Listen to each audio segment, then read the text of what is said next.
There's a moment in the Bible where Jesus does something unusual. He sits privately with four of his closest disciples and begins describing the future with stunning clarity. Not vague metaphors, not poetic symbolism, real signs, real events, real warnings. And the moment you hear his words, you realize he wasn't just describing their time, he was describing ours. Mark 13 verse 3 to 23 begins on the Mount of Olives, overlooking the temple, glowing in the sunlight. The disciples ask Jesus one simple question: when will these things happen? But his answer is nothing like what they expect. He doesn't give a date, he gives a pattern of signs that reveal a world heading toward a climactic moment. First, Jesus warns of deception. Not political deception, spiritual deception. People claiming authority in his name, voices that sound convincing but lead hearts away from God. That was his first warning, because false truth spreads fastest when the world is afraid.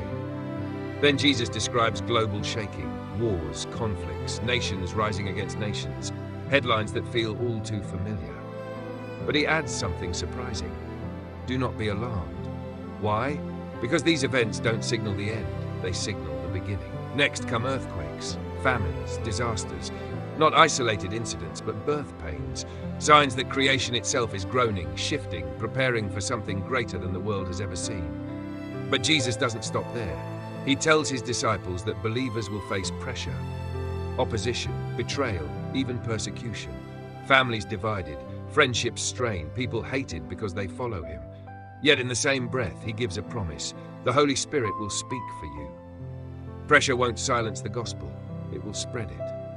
Then comes the most mysterious warning: the abomination that causes desolation. A moment of deep corruption, deception, and spiritual danger unlike anything before it.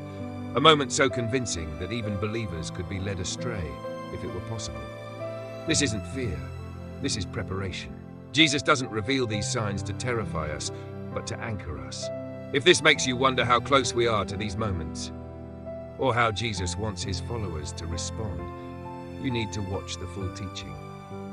Follow Holy Path Insights, like this short, share it with someone who needs clarity, and watch the full video for the complete message behind the signs of the end times.